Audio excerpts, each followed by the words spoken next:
Hobbies and the Great Lakes for another month or so. I'm Mark Mason, and I'm here today to talk to you about backing up. When to do it, how to do it, or as I like to call it, backing up in time. Before we have to go back and fix this, I would like to first thank Christopher Bryan. Byrne, Thank you. Christopher Byrne and David Eldon for inviting me to speak on this subject. Give them a hand, please. And equally important, I want to thank every one of you, because no matter where we are in the judge program or in our lives, no matter what our job is outside of judging, no matter how much we have in our bank account, there is one asset we have an equal portion to one another, and that's our time. So I do not take for granted the fact that you're spending this time with me, and because of that, I have made sure that we have 4 objectives today. And you will see in a moment that there really are 2 kinds of people in this world. 1, those who can count, and 3, those who can't. So we're going to identify the 3 W's of a backup. That'll be our first objective. Our second objective will to explore backup or not case studies. And then finally, we will role play getting a backup approved. As you can see, I'm wearing my head judge shirt today.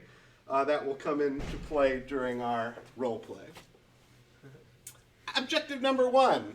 We're going to identify the 3 W's of backups. These are the where does policy allow a backup?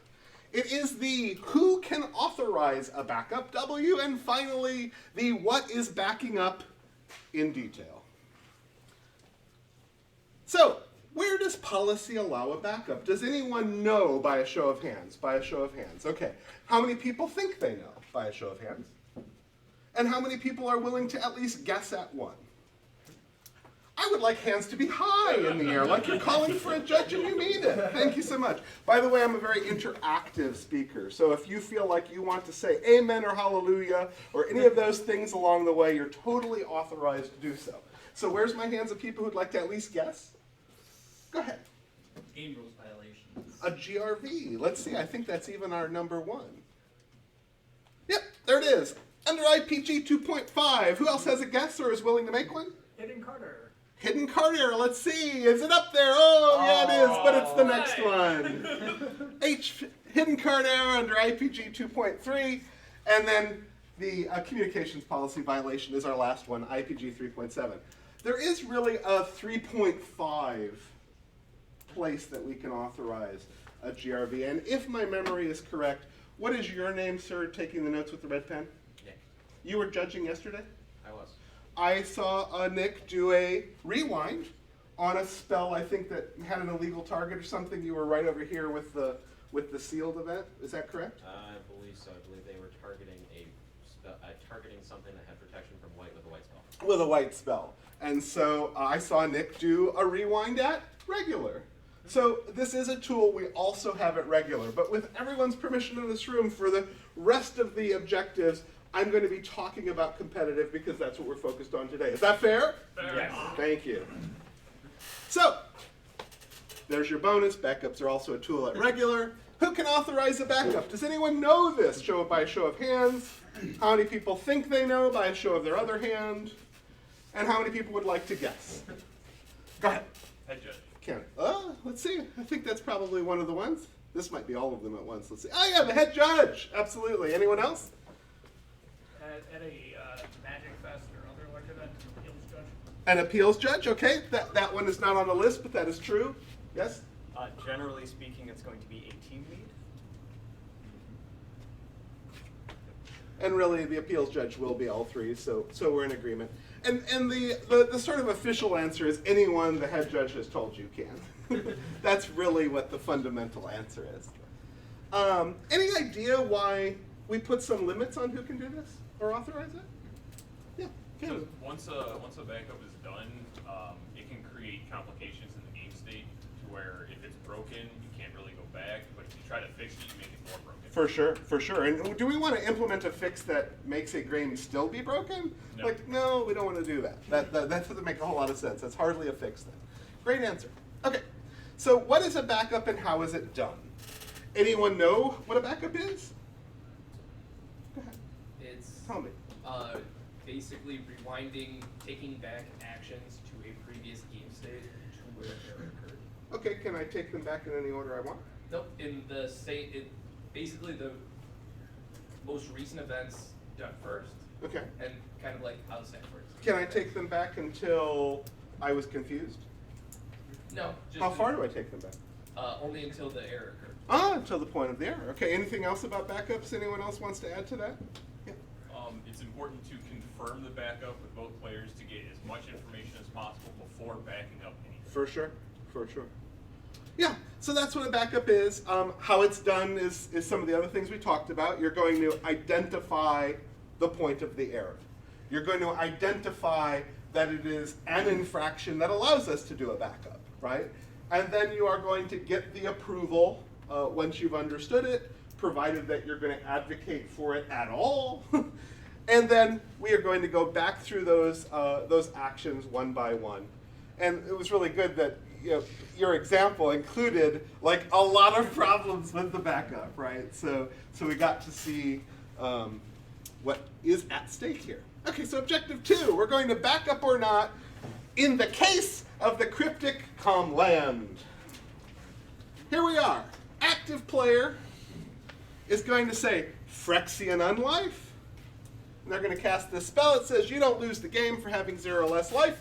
As long as you have 0 less life, all damage is dealt to you as though its source had infect. Non-active player goes response, cryptic, modes, counter, draw. And the active player goes, yeah, that works. Go. Non-active player, at this point now, actually the active player, but I'm always going to call them what they started as, goes to untap and sees that fourth land they tapped is a fetch land. It's a Scalding Tarn. And they go, Judge! So the question we're going to ask ourselves here is, assuming that you find no cheating, because I'm going to pull that off the table for the purposes of today's discussion, do you back up or not in this scenario? I'm going to first do a survey. Who would not back up this scenario by a show of hands? 1, 2, 3, 4, 5. We've got a wavy hand. 5.5, 6, 6.5, 7. Okay, so 7 people. Who would back up this scenario? 1, 2, 3, 4, 5, 6, 7. Okay, so what I would like to have is first, let me talk to somebody who would back up this scenario. Where was somebody who's willing? Talk to me. Why? What is your thought process about backing this up? What is our infraction? Is there a penalty, etc.? Well, it's a game rule violation. He Right. took lands for a Cryptic Command that one of them could not produce mana. The reason why I think a backup is necessary, well, Appropriate. not necessary, Appropriate. is because of the fact that like it's a fetch land. He missed a step in it. It's not. I don't think personally it would be too much of a hassle to untap the lands, go back to the point where Phyrexian Unlife is on the stack, and then let him, or have him fetch and grab an appropriate her. land, and then recast his Cryptic. Right on. Yeah, okay. And where's one of my strong, not wavy hand don't backups? Where's one of my strong? You've changed your mind? Okay. Ben, go ahead. Oh, no. Please. Was it Eduardo? Hey, Hector, thank you. so we can take it from example the judge call that we had Yep. when the how was it the Colonnade? the Or the other one? mage, meddling mage. Oh, meddling mage, right. Mhm. So it was like he tapped his land, everything was good until they get to the point where this is illegal. Yes. So the question is like, there is a backup from the judge where you go like deep stuff, and there is the other thing, but I don't consider it backup, like when you do something illegal. The comp rule backup in a sense? Is that what you're talking about? Yeah, like I don't consider that thing of the meddling mage a backup. It's just okay. like you cannot do it, like, so that's why I don't think like I see like a difference. Mm-hmm. So you- the Cryptic Command never resolved. It's just like like when it went to the stack, they didn't go like to drawing. They were just they stopped and they saw that the spell Yep. was not cast properly. Okay. May I have everyone's permission to give my answer? Yeah. I would not back this up. And the reason is because of these modes here. This mode was counter draw card. So who knows how we back up a drawn card? Go ahead. You're gonna take one at random from the set that contains that card, put it back on top of the library where it came from. So then what if I back this up, am I immediately going to do thereafter? You're gonna Shuffle fetch it away. Right. Oh, so we resolved the cryptic. Yes. Oh, Yes. I'm sorry. In fact, literally the active player goes, okay, go, you know. I understand. Yeah. Yep. We did resolve it. So, and it's during this player's untapping that they now see. I agree with you. Yep. So I would absolutely not back this up because what we have is a very random element. What happens if this player is playing something like Through the Breach, right? Emrakul Through the Breach, and the random card is now they're Through the Breach. It's like the win condition, right? Are they going to then just say, okay, Phyrexian resolves because I know what that top card is and I desperately need it?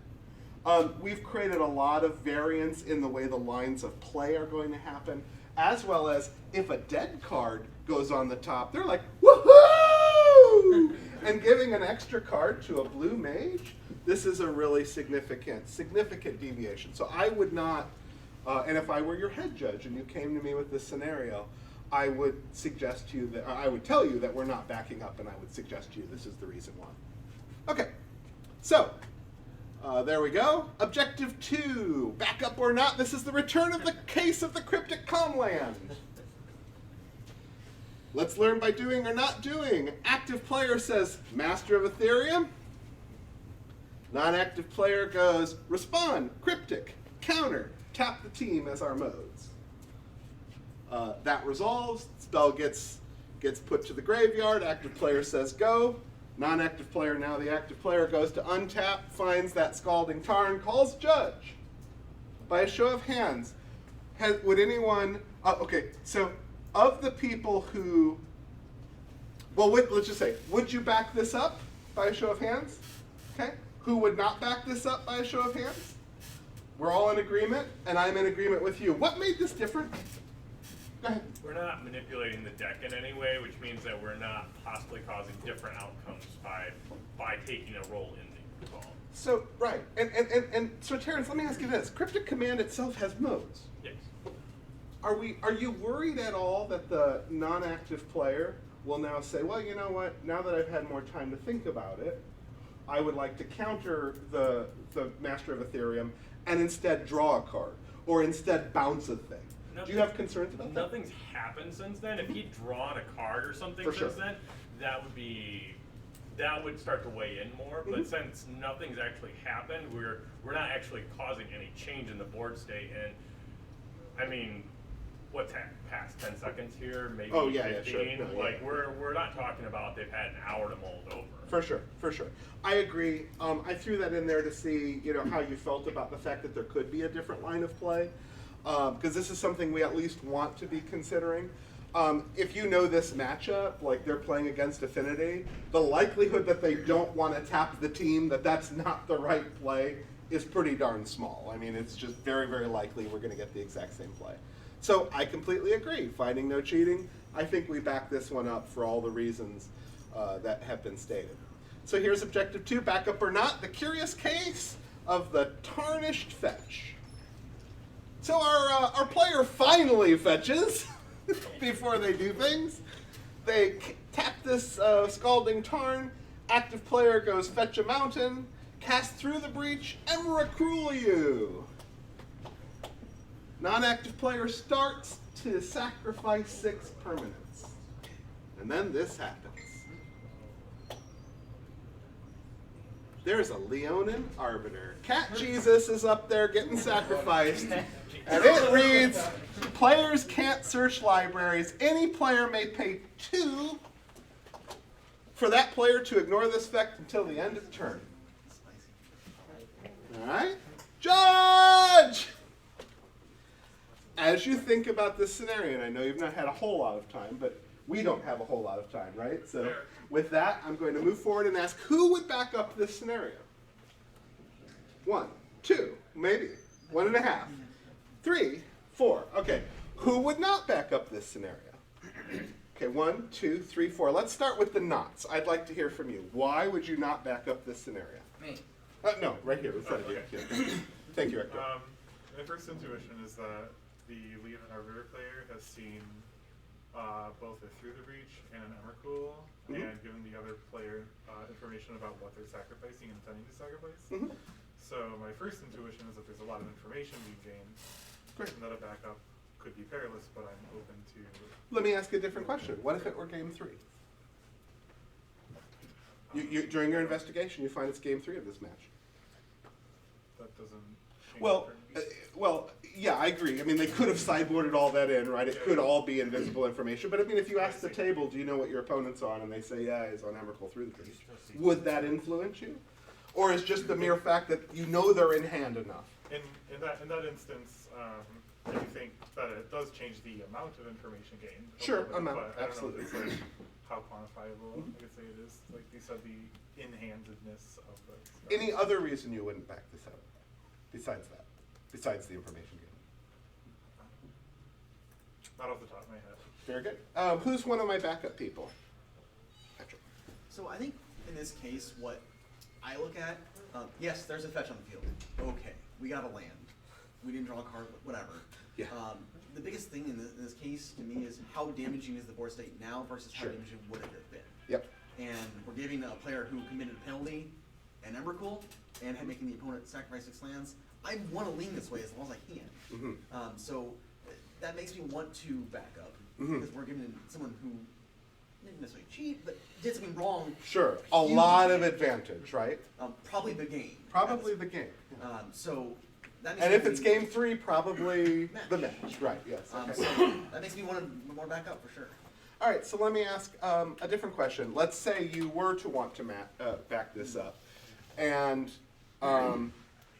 the Emrakul, the Through the Breach player, says to you, "Well, Judge, can I at least pay for the 2?" Well, we would go back to the last legal action, Which was? which was cracking a fetch, I believe, if I remember correctly. And Oh. yeah, O is a problem because that's a special action right there. I mean, that's cool and all, but if priorities are even passed for the thing, we're going to search. Oh. So I can't even get a land? Sadly, no. Okay. All right. So is anyone interested in my perspective on this? Yes. All right, great. I think that, first off, I specifically chose this scenario because I think it is one of the ones that's really worth debating and discussing. I would probably not back this up. And I agree with all the reasons for the people who do back it up. If you came to me as a floor judge and asked to back this up, I would probably tell you go right ahead. But if I took the call, I would not back this up because I think that there is so much disruption that's being created by going back. Depending on what's in the graveyard already, like there could be items that get confused coming back to the table. Now the good news is I can check with both players and probably get some clarity. If I'm getting really, really good answers from players, then I might be more like tipping the scale more towards a backup. But I'm very worried about this kind of a scenario because I'm going to probably have a highly unhappy player no matter what I do. And sometimes in those scenarios, I think the best thing is to take the out that we have within policy is to do nothing. And we're still going to have an unhappy player, but at least we can point out to that player that, you know, we had an opportunity to catch this. And in particular, if this was your permanent that changed those rules, we really put an onus upon you to take proactive action. Go ahead, So, Zach. at SCG Regionals 3 years ago, when Jeskai Nahiri was popular, Sure. I actually had a judge say we are going to back it up after ultimating a Nahiri, Okay. and I had 2 Leonin Arbiters on the field. Sure. He had already gone through the process of searching and all that. When I called the judge, like, hey, you can't search. Sure. Hasn't paid the tax and didn't have the mana to do it. And the judge didn't back it up. Okay. At what You mean the head judge didn't? Like the head judge overruled the it? judge, the head judge didn't back it up. Okay. So, in what context does it change, through the breach versus Nahiri versus? Sure. So the biggest context, if the scenario as I understood you said it, is the player goes to ultimate Nahiri, they pick up their library, they're starting to search, you know exactly what they're going for. Do you call a judge? Correct. To me, that was you proactively. To me, it's the move to attacks, sure. Swing, trigger on the stack, and then you're going to sack cards and you go, oh, I'm sacking these. To me, that's the big difference. If you caught it in that time frame, it's almost not a backup, right? Go ahead. There's also the through the breach being cast, you're learning what cards are in hand For in sure. the scenario. Those are versus different. there's a Nahiri you already know that's on board and they're just getting something out of their library. There's a lot more information being gained in this scenario. The other thing is the Nahiri has multiple modes, right? So a rewind does create a lot of open loops of new play strategies. And Nahiri's, one of Nahiri's abilities is destroy almost anything. It's like non-land? planeswalker, non-land Yeah. tap thing. Yeah. So those are all factors. Yeah, Patrick. So, also curious, I made my statement for assuming we were backing up. For sure. To where exactly we were backing up to. Yes. Does anyone disagree with me? Yeah, that's a great question. You disagree? I would disagree a little bit. We have a situation where a rule was broken. Yes. If we go through the no backup, Sure. one person is severely disadvantaged Yep. and about to lose. But also, if we back up to the point that you stated, we've also, basically, the person who's controlling this Leonin Arbiter is, wiping their brow, and they're like, I just dodged a gigantic bullet, because not only am I not facing down an Emrakul, but now my opponent is down a lane. Right. Not only do they have to wait a turn, not only are they a turn off, but potentially if they don't draw that land. Right. So let me ask a question. Do I have permission to interrupt you? Yeah. Thank you. Do you think that your position is a deviation or not? Or do you think that this is a difference of, do you think Patrick was technically right and you're deviating, or do you think you are technically right and Patrick missed something? No, I think Patrick's 100% right. If we do a backup, we back up to the point where the error occurred. Right. I would personally deviate to the point of For not sure. tracking the So spelling. are you open to being challenged on that? Yes. Okay. Would you consider a fetch land to be an extreme or unusual circumstance in a game of Magic? Depending on the format, not Sure, modern. sure. If it's modern, which it seems Right. to be, no. Right. People- Okay. Everybody has special lands. And ordinarily, what authorizes a head judge to deviate? Are you familiar with that portion of our Most of the document? time, a head judge deviates from something like an extreme circumstance that just. An extreme circumstance, right? So that's the cool part, right? If you are the head judge, you're right because you do it. You're right because you do it. Then head judges have conversations to decide amongst themselves if they were really right and would do it again.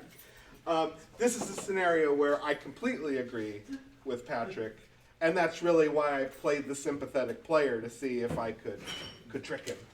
I could try and trick him. Anyone else think differently? Yeah. Just another thing to point out, Yeah. if they had the 2 to go pay to go actually search for their land, they had the 1 more they needed to pay for through the breach, right? Sure. So it wouldn't even really give them a disadvantage If necessarily. he's saying if they had 7 lands, Yeah. then next turn they're going to be able to cast Right. it. Would you potentially put in out of order sequencing of some kind? They're just shortcutting themselves? No, I wouldn't like them to pay for Yeah, it. exactly. Wholeheartedly agree. Okay. So I think we've at least discussed this and know that this is the most. Yes. So based on the 2 scenarios with that situation, what would the penalties be that you would Sure. issue depending on That's if a great you were question. allowed or didn't? So in this case, we again had we have a double GRV situation because of the way our rules work right now.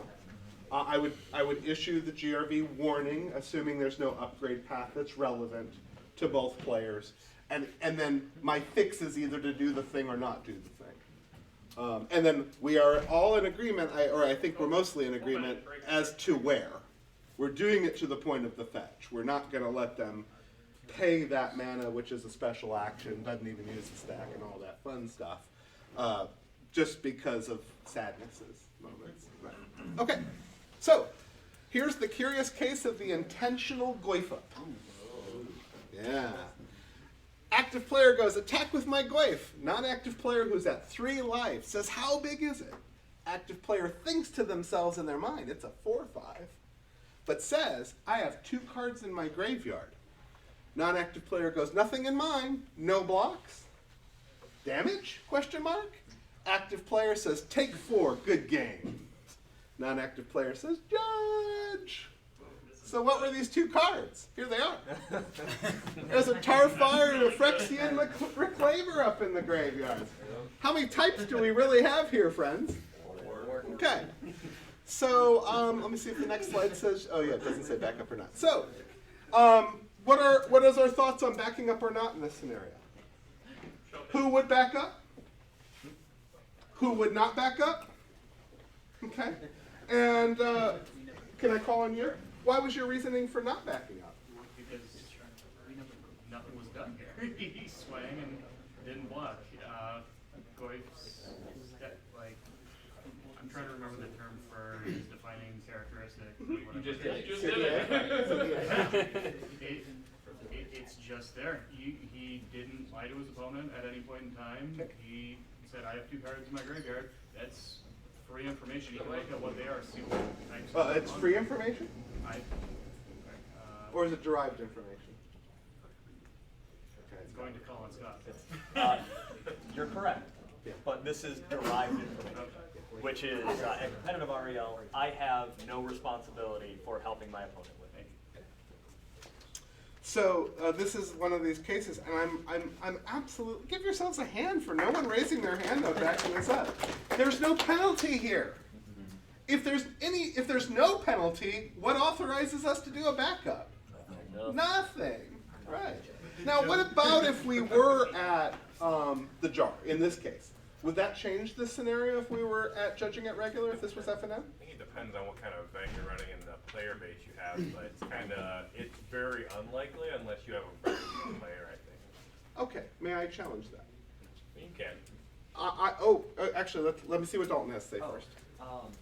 So at regular rules enforcement level, derived information becomes free information. Yep. So by choosing to answer a Tarmogoyf question, such as I have 2 cards in my graveyard, you are now supplying derived information that could misrepresent free information. Right. Yep. Which Very makes it a good little communication iffy. policy right there, Dalton. Yeah. So then we would be in a CPV scenario, and a backup would be warranted. Now, I do like what Terrence is saying here about, like, what is your play group? Mm-hmm. You know, are we talking about it's a store that Spikes are playing at, preparing for the next Grand Prix?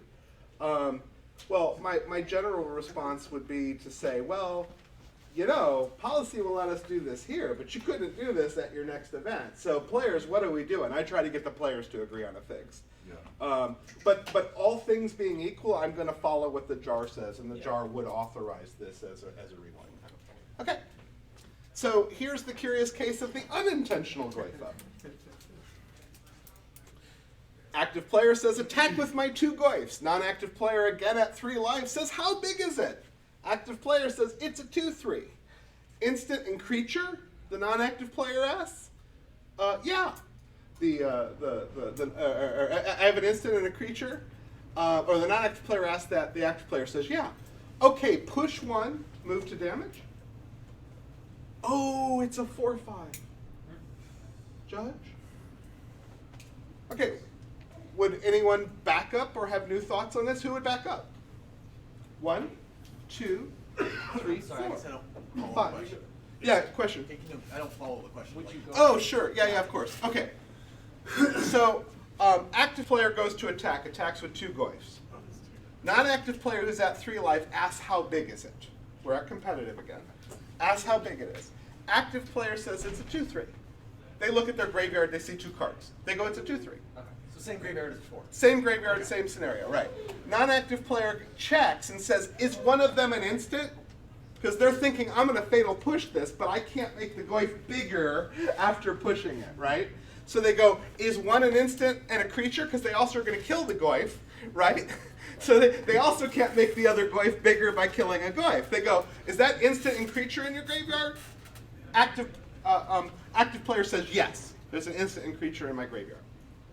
Go ahead, Ben, your question? Oh, I was gonna say, this is like almost textbook backup. Right. CPV backup. It is. So when we vote again, everyone take a clue from Ben. Actually, it's a 4/5 judge. Active player calls. By the way, one of the reasons I have the active player calling the judge is to help us rule out cheating. That's part of the clues in the scenario. So, any new thoughts when these are the 2 cards in the graveyard? Anyone? Yes.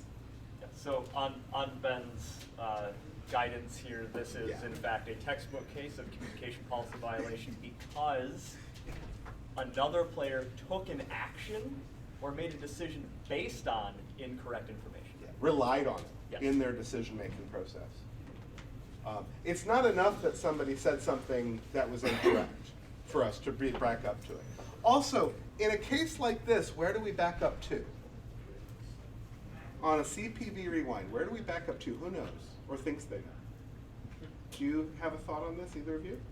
Yeah. When the information was active. When the reliance, when the action was taken. Exactly. We don't go back to, in this case, it seems different, right? It seems like the error was here when they said the words. But the error is actually here, so we would back up to the fatal push going in the hand.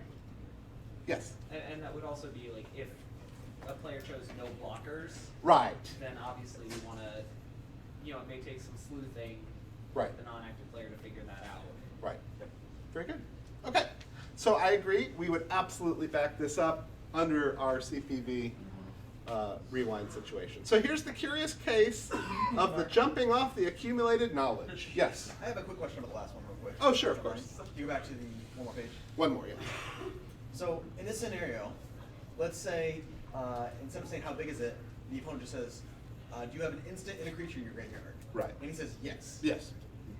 Do you back up? No. Because the answer, there was no incorrect information given. So even though it was relied on, and even though it was incomplete, that's allowed. That's allowed. Very good question. Okay, so here's the curious case of jumping off the accumulated knowledge. Active player casts accumulated knowledge, and in a rash of actions does the following things. Non-active player says it resolves. Active player puts it in the graveyard, draws 2 cards, plays a land. Who would back this up? There's no others. There's no other accumulated knowledge. There are no others yet, correct. There are no others. Who would back this up? Who would not back this up? Who's wondering what this scenario is all about? Okay. So we're on turn 2, or we're on turn 3. A player taps their 2 lands, casts accumulated knowledge, puts the card in their graveyard, and then in essence resolves the spell. So in their mind, there's an accumulated knowledge in the graveyard, so this allows them to draw 2 cards. So they draw 2 cards and then play an island. So that's our scenario. Is the scenario clearer? Yes. Okay. So who would back this up? And who would not back this up? Okay. Let's go to Curtis, right? Carl, tell me why you would not back this up. Well, the thing is that you've got new cards. Uh-huh. And it would change the, That's right. So are you changing your answer? I'm changing my answer. Okay. Let me hear from one of my backup people. Ben. Wait, none of this is, so the steps here are we put the land back in hand, and then we put a random card that may be the land back on top. Sure. I don't think, no real, playing a land is a decision, but it's not a major strategic decision here. You're gonna play a land on turn 3 if you can. I don't think that really we're messing with the game state that much. And Okay, so what's the infraction?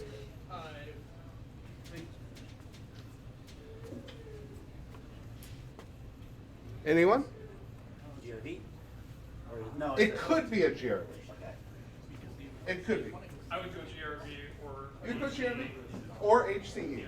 And what would be your determining factor? My determining factor would be if it would be on the conversation. It was what was said. How did you say you were resolving this? Sure. So, did the non-active player authorize the extra draw? Right. Okay, let's say they did not. Okay. So, which would you rule? I would rule that it's a. I would rule that it's a hidden card error then. Bingo. So this is why I put this point here that in one action, no time to get permission. They think they know how this spell. Now, there could be an argument, and in L2 chat rooms and L3 chat rooms, they argue about whether or not this is a game rules violation because the player didn't understand how their card worked. In a lot of those conversations, this has been largely resolved to it would be ruled in HCE. So, does an HCE allow a backup? Yes, it does. So, the purpose of backing up for the HCE, however, is to recreate the set from which we're going to do the HCE fix. So a little bit of what you said was not entirely true. Yeah, no, like, I talked it over, like, Yeah. We still are gonna put the land back in hand, because that becomes. This is the extent of our backup. We're going to put this land back in the hand to recreate the set, and then we are going to perform the HCE fix, whereby I'm going to reveal the cards, and the opponent is going to get to choose the extra drawn card. And then what's going to happen to that card? Randomized away. Shuffled into the Totally randomized away, or? Shuffled into the Random portion of the library. Yes, exactly right. So we're gonna see if there are any other known cards of known location, preserve those locations, etc. What if their turn one play was Serum Visions and they scried both cards to the top? What would we do with the card being fixed? You would not randomize? Maybe, but tell me what we would do with the card. Oh, I mean, we would put it back on top. On top, because it's a card that is supposed to be in a known location, so the opponent is not gaining any additional information. 100% agree. Okay, I have 8 minutes left, right? Oh yeah, you're good. Okay, thank you. So, this is an interesting one. This actually happened on camera. And it happened with Sam Black playing against Dave, I don't know how to say his last name, but David here. If you look right here, there's an Ixalan binding, and underneath it is a Phoenix thing. And on this player's turn, they cast a Phoenix and say, go. And then Sam has this beautiful land here that used to be a treasure map. And he scried, put a card on the bottom, untapped everything during his upkeep. He scried, transformed his land, got some clues, drew a card. When the whole time, what was happening in the Twitch chat, everyone? They're all arguing about who's the cheater here, right? Yeah. By that time, the news travels to the coverage zone that there's been a mistake made. This is where we are in the game. This call was taken by Michael Aerosmith, Judge Baldy. And for short order, I will explain that this was not backed up. The fact that it was on coverage did not factor into that decision. And that was the big reason why I wanted to include this example. We shouldn't include into our decision things like, well, let me look inside my opponent's hand and see, these players' hands to see if they can do various things. Like, hidden information shouldn't be a part of what we factor into things, etc. So that was that one, and that was kind of a fun one. Here was another one. This is a neat one because at the time, this wasn't fixed. But with our current rules, we would fix it. This one's neat. So a player cast to the slaughter with a Kalitas on the battlefield. The non-active player sacks a World Breaker, which goes to the graveyard, and the active player fails to make a zombie. Okay, so we have two errors happening. One, where this should go because of the Kalitas replacement effect, but also that that's a linked ability where it should have made a zombie. Back in the day, this was decided not to be rewound. I still would decide not to rewind it, but we now have a fix. Does anyone know what fix we would apply here? Yes, go for it. If something's in the wrong zone, we just put it in the appropriate zone. Yes, because when we have a GRV, do you know that we have 3 options of what to do? Who knows that, by a show of hands? Oh, great. Well, let me tell you this, because you're going to have these today. When you come up to a call today and you find a games rules violation, you have 3 options to fix it. The first is to say, wow, you got yourselves in this scenario. Keep playing. Yep. Do nothing. The second option is this rewind that we've been talking about. And the third option is there's a list, a special list of what are called partial fixes. I think it's one of the worst names that we could have. I would prefer the term direct fix. And these allow us to fix certain kinds of errors explicitly. The rules used to say if it fell into one and only one category. The rules now say as long as it is only within the collection. So in this case, we could create a token and exile the thing, and that's all within our options.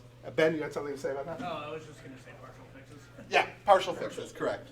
So that was that scenario, and I've got 4 minutes to role play the approval of a backup. Here's our scenario, friends. Active player, use a float mana, cast star. Non-active player goes, it resolves. Active player, go to, judge. I forgot to pay for my opponent's damping spear. Okay, everyone know what damping spear does? Okay. So they're floating a mana after having cast something. They use that one floating mana for a chromatic star. They have no more mana in their mana pool, and they realize they forgot to pay for this star. Who is a judge who would like to come up to me? Well, first off, who is a judge who would back this up? David Eldon. David, would you like to come up and role play as my floor judge who has found this scenario and would like to talk to me as the head judge? Because see, I got the shirt on. It says head judge. Come on up. Howdy. Yeah, hi. I've got a live call here. Great, okay. So the situation, as the players explained it to me, is the following. Player uses mana in their mana pool to cast a chromatic star. Mm-hmm. His opponent says, yep, that's fine. And after they both agree that it should resolve, the players realize that the Tron player forgot to pay for the damping sphere. Okay. So the star should have cost more mana. And what would you like to do in this scenario? So what I'd like to do is undo the act of casting the damping sphere by returning it to, or undo the act of casting the star by returning it to the player's hand, and have them proceed the game from that point. Great, that seems good to me. All right. Go ahead and you can handle that from here? Yes. Great. Okay. Is there more scenario? Do we want to give the ruling to the players too? Yeah. So that's how you do it. And hopefully today you will have those same opportunities to go up to. We have people playing a head judge. They'll have. Oh yeah. So yeah.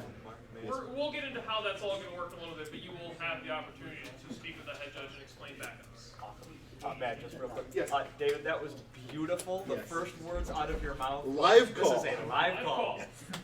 Yes, I love that too. If he started saying anything else, I would ask, is this live? So David saved me breath. And I'm going to fast forward because this is for the advanced portion of the class, but this is the point where applause is optional because we've reached the end. And this is also your opportunity to leave me some feedback up and ask any questions you might have. Thank you. That was strictly for the fun. I appreciate it. Okay. Yeah. Any questions? Yeah. So I think partial backups is what they're called. Are we allowed to do those without consulting a team lead or? Right. So like that CPV example where all we're doing is undoing the last action, almost always head judges will let you know you can do that. If say this is the first time you're working at one of our new MCQs, and your head judge is working with you for the first time, they might even say, hey, if you're even thinking about that, just visit with me. But generally speaking, it is allowed, yes. Other questions? Great, that's my time. Thank you very much.